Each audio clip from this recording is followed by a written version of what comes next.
ભારતીય જનતા પાર્ટીના વરિષ્ઠ નેતા વજુભાઈ વાળા આપણી સાથે જોડાઈ ગયા છે। વજુભાઈ, ભાજપ એ જ્યારે જનસંઘ હતું એ વખતે લાલકૃષ્ણ અડવાણીજી પાયો નાખ્યો છે આ પક્ષનો।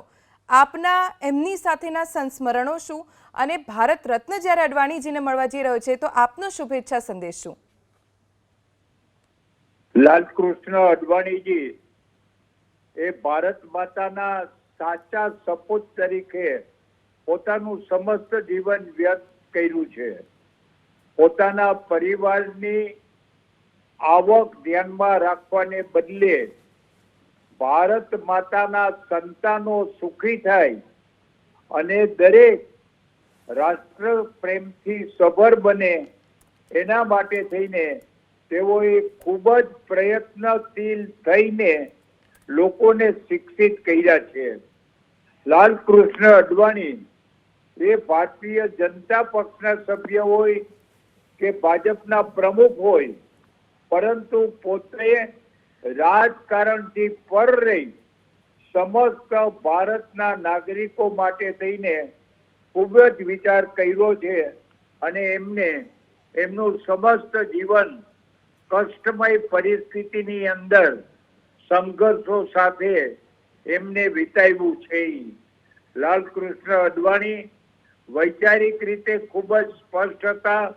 પોતાના જીવનની અંદર નિયમિતતા પણ એટલી જ રાખતા હતા અને વિકટ પરિસ્થિતિની અંદર રસ્તાઓ કાઢવા માટે થઈને તેઓ કાબેલ હતા। આજે એમને ભારત રત્ન આપવા માટેની જે જાહેરાત થઈ છે એ ખૂબ જ યોગ્ય રીતે, યોગ્ય સમયે, યોગ્ય વ્યક્તિને આ પદ આપવા માટેની વાત છે।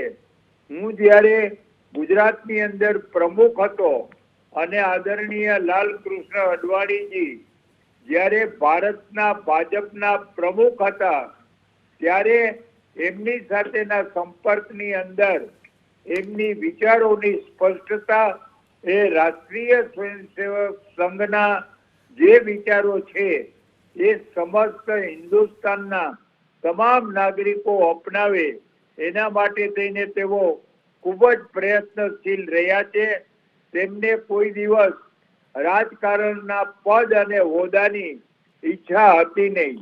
જ્યારે તેમને ભારતની અંદર મિનિસ્ટ્રીમાં લેવામાં આવ્યા ત્યારે તેઓનો પણ આગ્રહ હતો કે મારા બદલે બીજી કોઈ વ્યક્તિને તમે એની અંદર પદમાં લો, પરંતુ અટલ બિહારી વાજપેયીએ કહ્યું કે નહીં અડવાણીજી, આપની જરૂર છે અને આપના વગર મારે પણ કોની સાથે વૈચારિક રીતે સંપર્કમાં રહેવું એ મોટો પ્રશ્ન બનશે।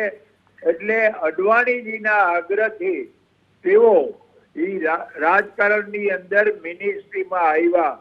આવા વિરલ વ્યક્તિને જ્યારે ભારત રત્ન આપવામાં આવેલ છે ત્યારે ભારતના નાગરિકોએ હર્ષ અનુભવવો જોઈએ અને હું મારી પણ તેઓને ખૂબ ખૂબ શુભેચ્છા પાઠવું છું। આભાર। વંદે માતરમ। આભાર વજુભાઈ વાળા, અમારી સાથે એબીપી અસ્મિતા સાથે વાત કરવા માટે।